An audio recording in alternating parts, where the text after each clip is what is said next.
I've studied Iman Gadzhi's most popular video, and it starts with a beautiful animation. This shows the power of video editing because it definitely contributed to 7 million views on that video. But there's one problem: this video was made back in 2023, and from that moment video editing has evolved like crazy, which means that this animation is no longer living up to today's standards. So I decided to make it better and show you the whole process step by step. So that's the animation I'm gonna be sharing with you today, and without further ado, I'm gonna take you straight to Adobe After Effects. So we're back in the software. I already prepared a comp. We can actually make it a bit longer. I'm gonna hit enter, and the first thing we need to do is head over to new, and we're gonna grab a solid. Let's rename to BG, and also we're gonna pick a color kind of black, grayish, something like that. We're gonna hit OK, OK again. I'm gonna turn on the transparency grid, and then I'm gonna grab the ellipse tool, and we're just gonna create a circle. Let's try to put it in the middle. I'm gonna click invert it. I'm gonna double click M. I'm gonna keyframe expansion, and I'm gonna close down the circle. Then I'm gonna move it over here, and we're just gonna bump up the pixels. Just like so. So that's what we have, and then we need to add the effect called turbulent displays. Here we need to bump up the complexity. Just like that. Let's see now. Starts to look pretty cool, but then we need to play around with the amount and then with the size a bit. Looks good to me. I'm just gonna ease the keyframes, go to the graph editor, and we're just gonna create a peak on the left. Yeah, perfect. Then what we're gonna do is recreate the search bar from Google. So for this, I'm gonna head over to the rounded rectangle tool, and I'm just gonna create such a shape. Let's recenter, and also I'm gonna bump up the roundness a bit. I'm gonna uncheck constraint proportions, and I'm just gonna adjust X. Right, pretty much perfect. I'm gonna pre-compose that layer. Let's call it search bar. I'm gonna hit enter, and I'm gonna go into that pre-comp. Here we can toggle transparency grid. And what I would like to do for this is also turn on the fill. I'm gonna definitely change the color to something grayish. I'm gonna hit OK. Then as for this one, I'm gonna also pick something darker. Let's hit OK. And we need to add the effect light sweep. Let's adjust some settings. I'm gonna definitely go for the edge thickness. Let's set it to 1.5. We're gonna decrease the sweep intensity to 0, bump up the width, and we're gonna set a keyframe for center. Let's hit U. I'm gonna move that point to the left, just like that. Then I'm gonna drag that keyframe to the very beginning, and we're just gonna pass it by. So just look at that. Already looks pretty dope. Quick reminder, you can sign up for my email list and you will get 30 lessons in the next 30 days to excel your editing career. Also in some of the emails there are some free assets, so I'd highly recommend to sign up. Back to the tutorial. So next we're gonna duplicate that layer, and in the first one I'm gonna change opacity to say 20%. Then in shape layer 2 I'm gonna change the light reception to cutout. And that way we're gonna achieve that nice, smooth, minimalistic look. Looks absolutely fire. Then what we could do is create a custom made loop. So I'm just gonna quickly do that. Let me just zoom in. Okay. We just need to create a line. We can change the color to white. Let's hit OK. We can turn off the fill and then head over to the ellipse tool.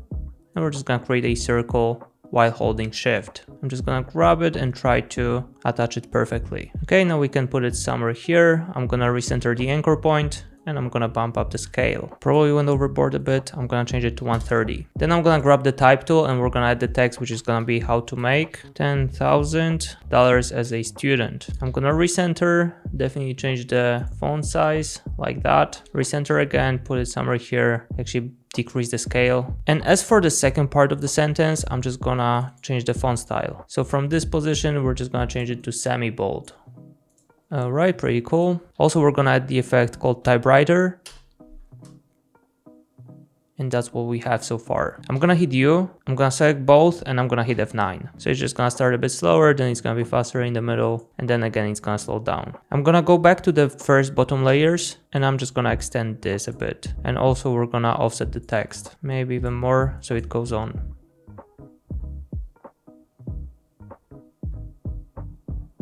Alright, so that's what we have so far. It already looks pretty sick. I'm gonna right click, go to new camera, and I'm gonna pick a preset of 35mm. Let's hit OK. We're gonna drag it underneath, and we're gonna create a new null object.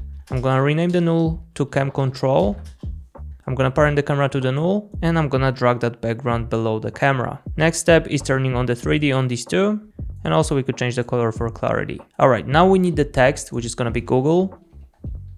I'm gonna recenter. Let's bump up the font size. I'm gonna have it somewhere here, a bit bigger. Okay, seems to be perfect. Then we actually need the colors of Google, but I don't really remember it by heart. So now let's just separately select the letter, grab the picker, and I'm just gonna go to the other monitor and I'm just gonna change the colors. All right, then we have red, then we got yellow, then blue again, then green, and then we got red again. Also, I'm gonna change it to small letters.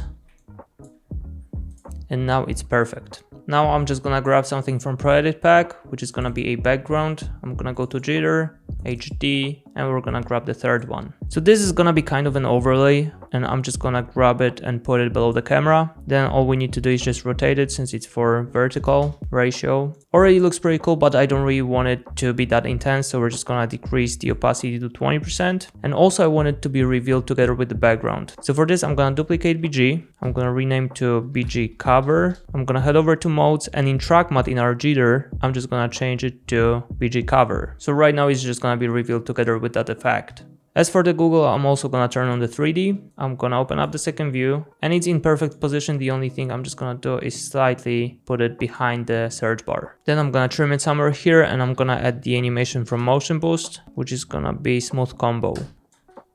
All right, we got more dynamics. I'm just gonna scale it up a bit, and this should be fine. I just feel like we could actually change the font style to something like maybe regular. Yeah, it reminds me of Google a bit more.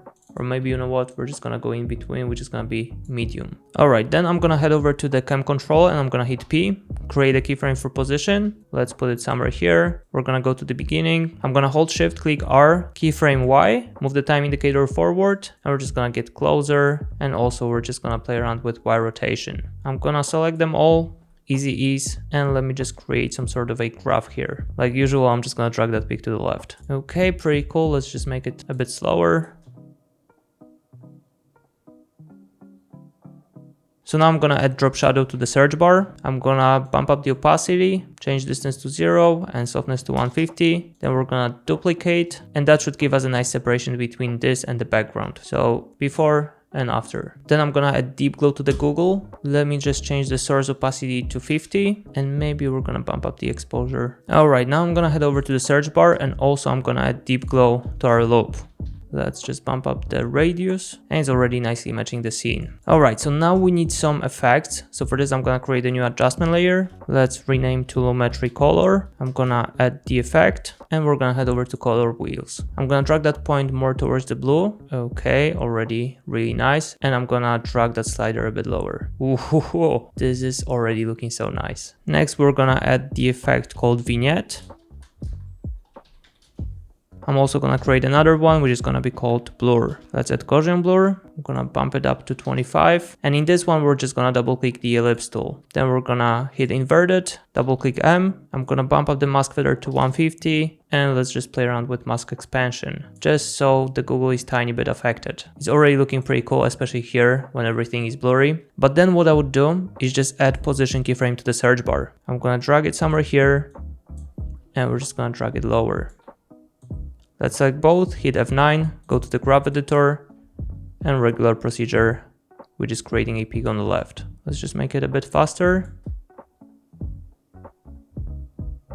Alright, so now what I'm gonna do is turn on the motion blur on everything, and then I'm gonna create another adjustment layer, which is gonna be called posterized time. I'm gonna add the effect, and I'm gonna change it to 16. And by the way, just to give it a nice futuristic look, I would go to the search bar, and as for the text, I'm gonna right click, go to layer styles, gradient overlay. We're just gonna open it up. I'm gonna change the opacity to 30, and I'm gonna change the angle to -90. So that way it's gonna give us nice metallic look on the text, just an extra touch. Alright, so now we can hit Ctrl N, and I'm gonna create another comp. Let's call it Iman. I'm gonna toggle transparency grid. Let's pretend it's a footage, so I'm just gonna scale it up. I'm gonna probably decrease the opacity, it's very bright. And then I'm gonna grab our Iman Gadzhi animation and put it here. So now it makes such a good animation. Dude, that's so good. So here we got the final result, and I feel like this animation is more up to the standards of today's editing. Obviously they created it back in 2023, but it generated a crazy amount of views. So I feel like we've done a pretty good job here, and make sure to check out the other video.